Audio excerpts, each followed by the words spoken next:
My name is Hahn, and my surname is Goliath. I'm a third generation traditional fisher from a small fishing village called Dwarangbai along the west coast of South Africa.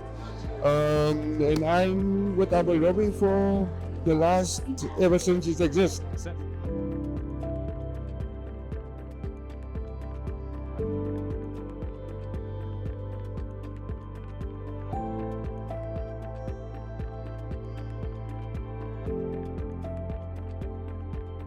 So Abalobi is a co-founded program that was co-established by fishers and a science. And the main reason for this establishment was to actually create data. Data that will let me as a fisher understand my fisher activity better. Data that will assist me in making more better decisions, when it comes to fishing, but also that will guide me through, when it comes to the issue of protecting the resource.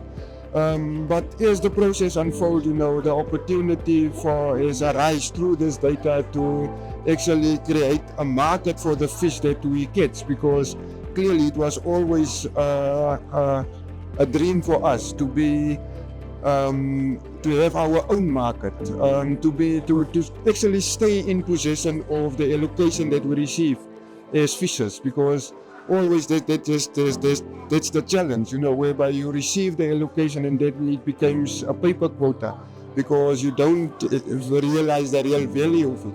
So being a traditional fisher, it was of utmost importance for us, to keep on to our culture and tradition, which is built up on our ancestral intelligence, because that is how we come about and take the decision to sort of creating a platform where we can sort of save that information that we learn from them, that will assist us, as I said, in making better decisions and preserving the resource for future generations.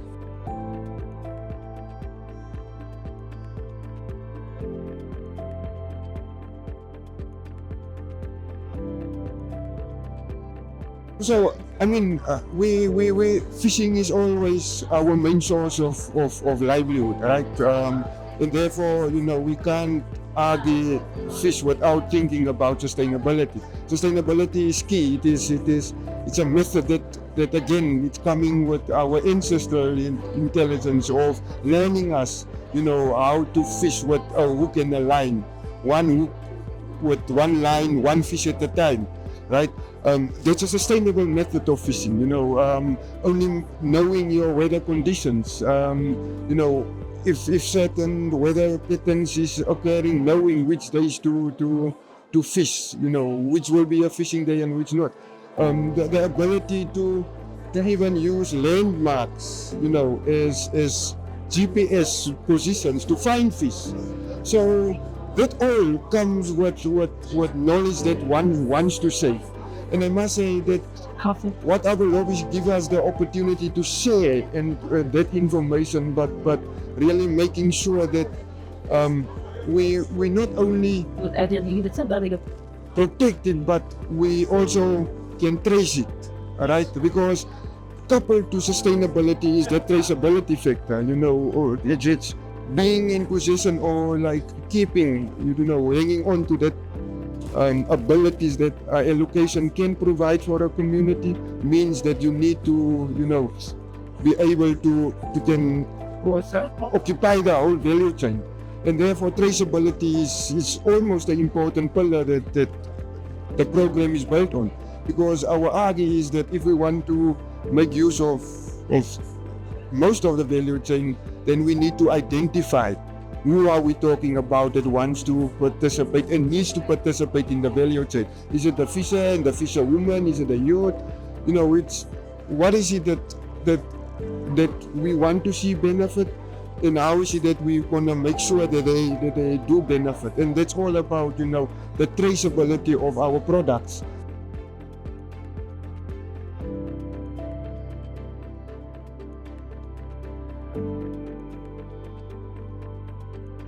Exactly, it's important because clearly we need to differentiate between what was caught by you know traditional fishers or what we call the small scale fishers and what is caught by your commercial fishers, which fish is imported, because most of those information is not available. It's only labeled as a egg product, but we don't know the origin of the egg.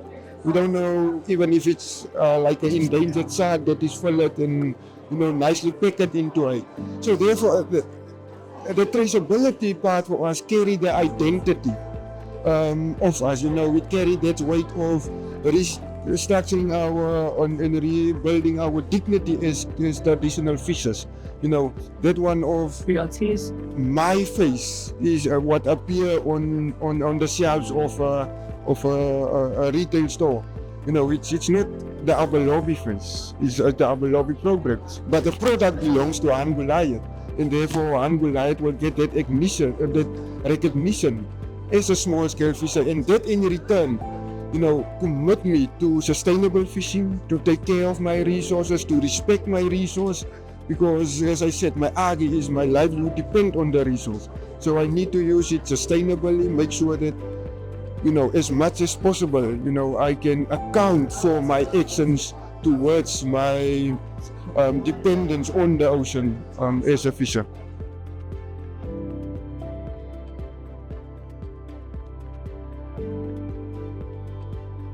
Clearly, because it is the Abalobi platform is more than just a market, right? It's about understanding, it's about creating that awareness, building that necessary knowledge that we want to see communities have, that communities will need to have in order to become food secure, in order to become the creators of their own jobs, in order to become the beneficiaries of what was allocated to them.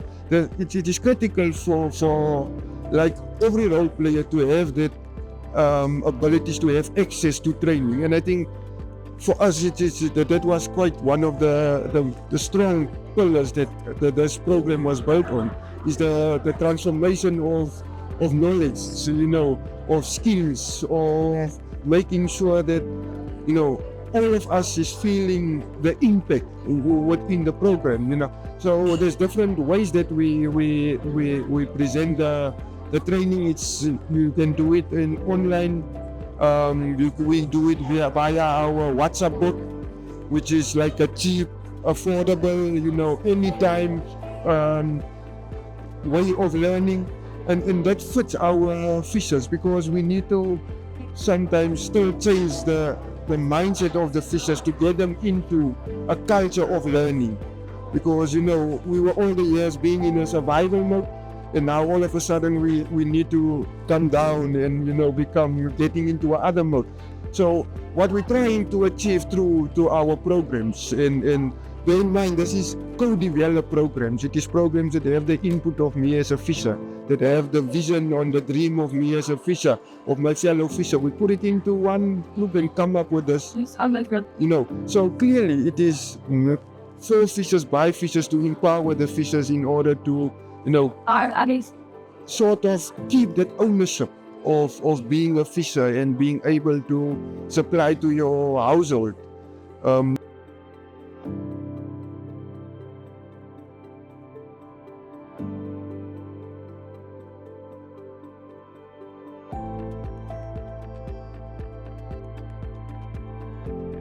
I think it's number one is very important for me as I stand today, the issue of data. It is something that is just like missing from our fight against justice within the fishing sector, and maybe it's nothing to do with the food, but the road to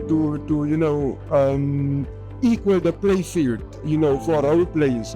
I think small scale or traditional fishers should really invest more in investing in data, because the value of that data, we have the stories, we have the history, we have the experience of what a bad policy look like, what a good policy look like. We have all that experience, but we don't have the data to prove our today's expectation of a sector. You don't have that, and it's tradition.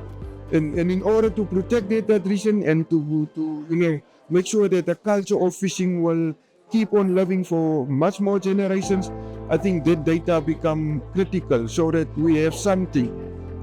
As a traditional fisher, I mean, my job is to give my son the line.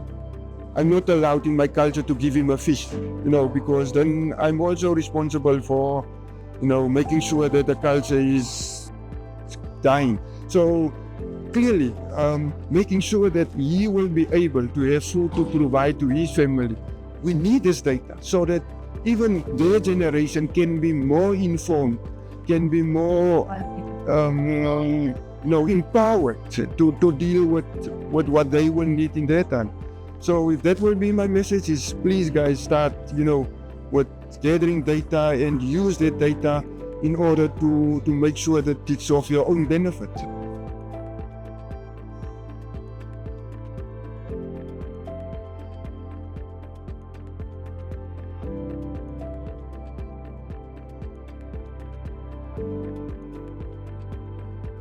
Okay, the best way is to visit our website on fishwiththestory.org.